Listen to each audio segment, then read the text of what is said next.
Welcome back to the Afterword, a conversation about the future of words. We are having a conversation with Greg Howard and Laurel Handfield here, talking about identity and creating safe environments. Now, Laurel, something that you've said is we must stay diligent when we are reinforcing positive messages to our young girls. How have you observed the impact of positive reinforcement? Well, as I've stated before, that reinforcement and affirming positive messages, you just don't do it one day and it's complete and you're just a happy, healthy person moving forward in life. The reason we must remain diligent when reinforcing positive messages is because social media is out there and ready to tell young girls, young boys, black, white, on a daily basis. They're ready to tell them something different. You might think, yeah, I'm beautiful, I'm this, I'm that, I'm wonderful. And then sometimes, social media, maybe inadvertently, tells you something different. When you don't see, for me, when I was younger, I didn't see young girls of color on magazines. I wanted to be one of those beautiful women on magazines, but you just didn't see that. So it just made me feel as though that my beauty was not appreciated. It's like social media is telling you you're not skinny enough, you're not pretty enough, you're not smart enough. I mean, these are the messages that we constantly receive. Now, this is part of my platform because contrary to what social media indicates, and I understand it sounds like a cliche, but we really are beautiful inside and out. Everyone is. And that's because everyone is different. We're not all the same.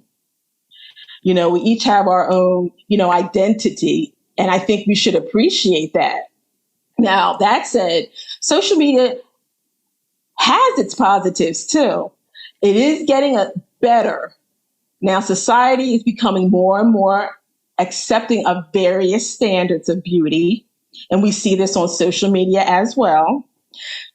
And then now, because of that, we see young girls embracing like their natural hair, their natural curves, their skin color. But, we still have a ways to go, but it's nice to be headed in the right direction.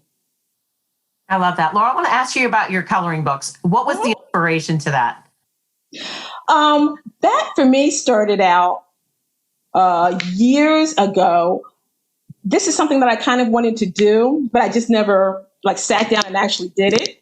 But then about 2 years ago, when COVID hit, I'm like, well, I'm not going anywhere. So this would be the time to do it. And that's when I sat down and I made it my mission to do these coloring books. It took my mind off of, everything going on around us. So, doing this was a savior for me as well. And I just wanted to get the word out there. I have a 19-year-old daughter, and I just wanted to get the word out there to all the young girls, especially of color, but young girls in general, that, they are beautiful. And you want to catch them early, which is why I chose coloring books. Because like I said, it's just kind of like as soon as they hit social media, they get on social media, it's just a whole wave of negative stereotypes. And, you kind of have to wade through. So I just kind of wanted to hit that early. I wanted to get to the young girls early before they actually started, seeing all the mess that's going on out there, for lack of a better word, mess that's going on out there. Awesome. Wow. I really appreciate that. And I love the idea of getting that message young. But yes. I also know that coloring can be so therapeutic, especially for those of us who are not artistic. My students always laugh at me whenever I were to draw something because I only do stick figures. And so, having something that you could actually color, I can imagine that's just a wonderful way to kind of release some of that artistic. Right. It's just an added bonus to the affirmation. Yeah, I love that. I love that. All right. Well, in a recent podcast interview with Russell Moore, New York Times opinion writer David Brooks shared that we are in an epidemic of blindness. And Greg, you explained that you write the books that you wish you had access to as a kid. And so I would love you to just share, you've had quite a bit of success with your books too. What does it mean to be seen, validated, and accepted regardless of identity, and kind of squelch some of that epidemic of blindness? Well, the easy answer is that it means everything to that kid that's out there. But I will say that from my experience, when I was around 12 years old, having spent the first 12 years of my life from the time, because I knew I was gay from the time I could, walk and talk. I knew I liked boys and not girls in that way. So for those formative years, up until the time I was 12, I didn't see myself in books.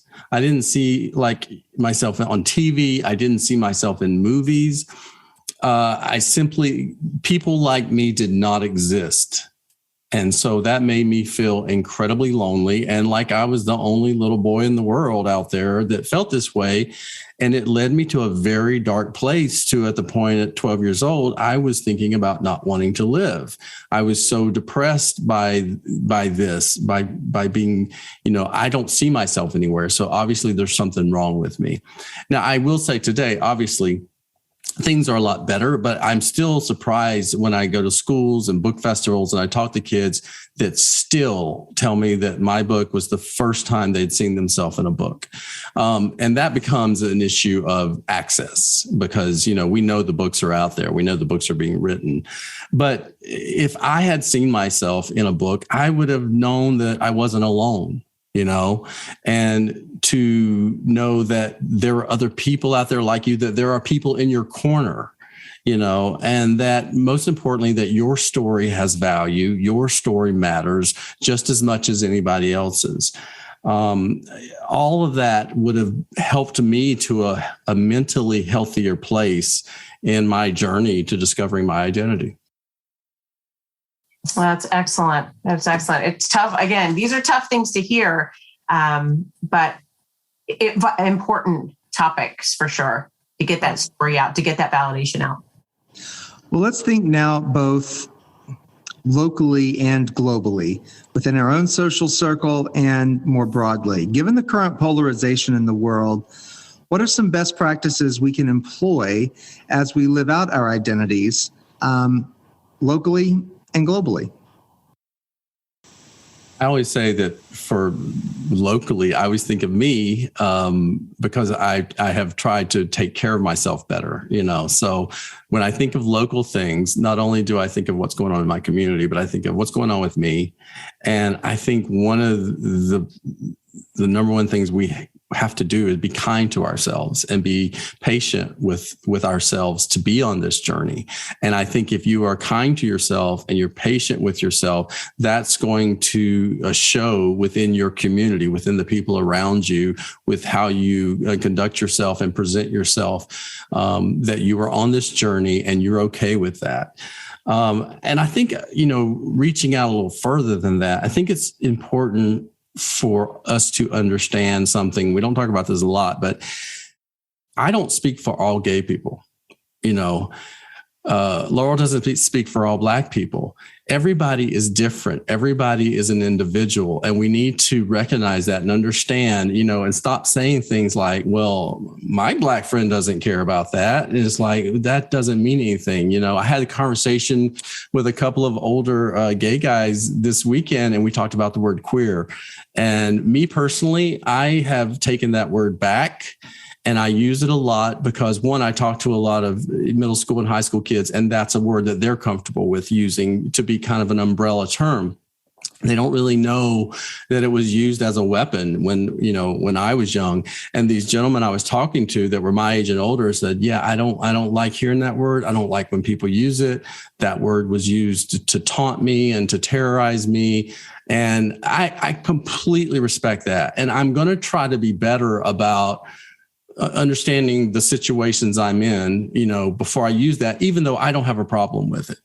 I have taken the venom out of it. It was a word that was thrown, used against me. So I have taken all that hatred and venom out of it. And now to me, it's just like a textbook term, just, describing, and it's an easy way for me to communicate with the younger generation. But I am going to be more sensitive about who's in the room. And I would also add globally and locally, actually, that understanding is so important. I mean, it really is. It's just kind of like to touch upon a little more of what Greg said. It's just, words that we used years ago to describe a certain race, sexual orientation that may not have been offensive back then, they are offensive today. So it's like you just have to stay diligent. And it's the same, and correct me if I'm wrong, Greg, but it's the same for sexual orientation as it is kind of for race as well. Yeah. Words that we used then, we do not use today. Exactly. So again, just remain diligent. Now, I'd also like to add that you really don't know what anybody is dealing with in their life. Just the same as you're dealing with things in your life that happened to you. Like for me, when I was younger, I had an eating disorder, before I even knew, the term eating disorder. And it just, my low self-esteem came out in that way. Some young girls, it's promiscuity. Other young girls, and not just girls, but young girls and boys, it's like other negative behaviors like cutting and things like that. But I think what's really important is that you do not give up your true identity. And I mean who you truly are, and, not the image that you want to portray to the world, but be who you are. And it's just, be proud of it. I mean, I can't say that enough, because we all get caught up in trying to impress people, or, you don't want to be discriminated against. So you try to hide certain aspects of your life, but it's just be who you are. I mean, it makes life much easier and much better for yourself. Excellent words. When I think about children, and especially as a teacher, there's something called ACEs, and these are adverse childhood experiences. And there's a scale. And if children had certain numbers where they've had experienced violence or abuse or poverty, loss of a parent, even bullying, all those things add up to that ACEs score. And it has negative, lasting effects. And both of you as authors, as creatives, have a story. And I would love for you just to share a little bit maybe about some of your storytelling and how that supports resilience and healing in a community of safety. And Greg, I'm going to start with you first. Well, wow. For me, there's two things I want to accomplish in my books, and I hope this answers your question, but I deal with some heavy topics in my books. I deal with some very heavy topics, not just sexual orientation or gender identity, but there's also my new book. There are topics of self-harm.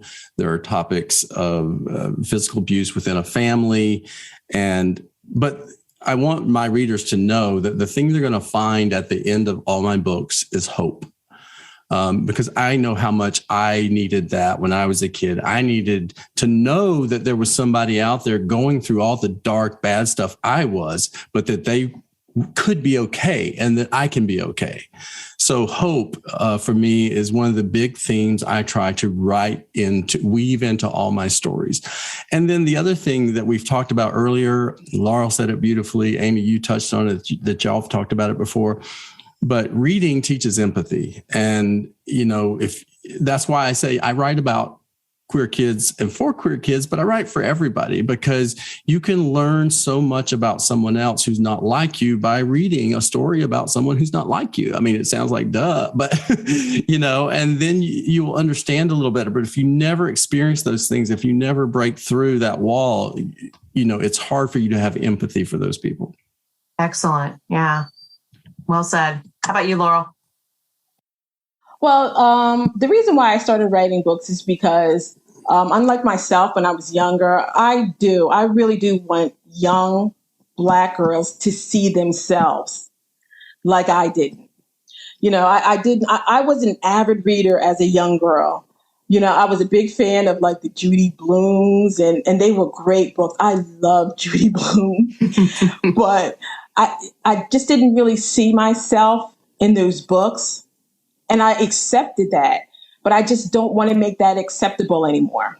I mean, we're in a different day, a different age, and now the United States is more diverse than ever, culturally speaking, sexual orientation speaking. So why not, like Greg's books, why not allow all children to see other aspects of how people live? My books are not just for African American girls, they're for all girls. They're for some boys. Feel free, but I think the issue comes in when I don't know, when people they just want to see themselves and they just haven't had that opportunity to. So that's why I kind of write these books. I see so many books. Like I said, it's getting better. There's so much hope out there right now. There's more books written by African Americans for young Black girls, for young Black boys. So it really is. It's getting better. And I would love to be a part of that. That's basically why I got started in the first place. I love that. And the pioneers in so many, we talked about this on a previous episode when we were looking at how disabilities are represented in children's books. And we need books that have mirrors, we can see ourselves, windows to see out, and sliding glass doors to step through, right? So I love that you all have put that together, and especially because we know right now with all of this global pandemic that children are really, really suffering. We have heard this time and time again, and we're talking about this through a lens of safety. And so I really appreciate what you all are doing. We have one last question that we like to put in there. What's a metaphor? What's a metaphor to help us understand identity? Laurel? Okay. Let's see. The one I can really think of is, and I'm all about this. Just, cut people some slack, please, and stop judging. Please just stop judging on what you've read, heard, or believe. I mean, we're not robots. We're all individuals. So, why not just take the time to get to know someone and find out who they truly are before throwing them into this group, So I would just say, cut people some slack. There. For me, I was thinking about this. This is a deep question, by the way. No fair. Yes, it's very fair. We love it. It always puts everybody back on their heels, but it also typically helps us and our listeners really get to the heart of this subject. Well, I cheated a little bit. I talked to my boyfriend about it, who's much smarter than I am, and he had, I'm gonna give him credit for this. He had a great metaphor for identity, which is a construction site that you might see, a construction site that you might walk by every day and watch the progress of, a construction site where you're not supposed to walk in and change things. Things are happening the way they should be, and it's not your place to go in there and impose, I'm going to take this wall and put it over here, And also that even though we have, the architect and the builder, and they have this idea about what this thing is going to be, sometimes it takes its own shape. Sometimes it has to find its own heart and soul, and it becomes maybe what they envision, but slightly different, maybe completely different. Maybe they had it right, nail on the head from the beginning. It's all different, but I just love the idea of it being this construction site that we get to watch from the sidewalk and watch bloom into this beautiful structure. Those are awesome. Well done. Well done, both of you. Wow. Can I just say something quick? You go right ahead. Greg, you went in depth. I should have taken that one. You should have talked to my boyfriend. You should have talked to my boyfriend. That was good. I like it. I'll tell him. All right, Laurel, where can folks connect with you or learn more about your work? Okay, well, you can find me on Instagram under Happy Island Press, or my personal one under Laurel Handfield. You can find me on Facebook as Happy Island Press or Laurel Handfield. And you can find me on TikTok as Laurel Handfield 1. I just started TikTok, and I got to say, it's a lot of fun. I have a lot of tips on there about, writing tips. I have publishing tips. So it's a lot of fun. I just started that one. You can also find me at www.happyislandpress.com, where you can sign up for a free Girl's Guide to Self-Empowerment. All right. Thank you very much. That's a lot of places. Yes. A lot of portals to connect with you. Greg, how can people learn more about you and connect with you? You can learn more about me on my website, which is Greg Howard Books, and that's just GregHowardBooks.com. And on social media, I'm on Facebook and Twitter and Instagram at Greg Howard Books. And I've just dipped my toe into TikTok. I'm sure I'm not as far along as Laurel, but it is also at Greg Howard Books. It's very sad right now, Laurel. I'm going to have to go to your TikTok page to see what to do. Mine's the same. So don't look at mine. No. It's a journey. Remember? No judgment. It's a journey. Yes. No judgment. You are the first two people we've had that have named TikTok as a place to connect. Holly, you're so hip. I tell you. Woo! Holly, we're behind the times. We're going to have to get our podcast on TikTok. All right. Well, folks, join us next week for a conversation. We'll be continuing our theme of safety, and we'll be talking about safety surrounding our food supplies. We'll be asking, are we really what we eat? That's a good question. I don't know about that. Hey, we've already done garbage, Holland, so we can handle this one. Sure. Okay, so we want to ask all of you who have been listening to this episode, leave us a review, rate us on Apple Podcasts, wherever you get your podcasts. Become a subscriber to the AfterwordPodcast.com. It does help us keep the conversation going. And as always, please remember you are welcome at our table.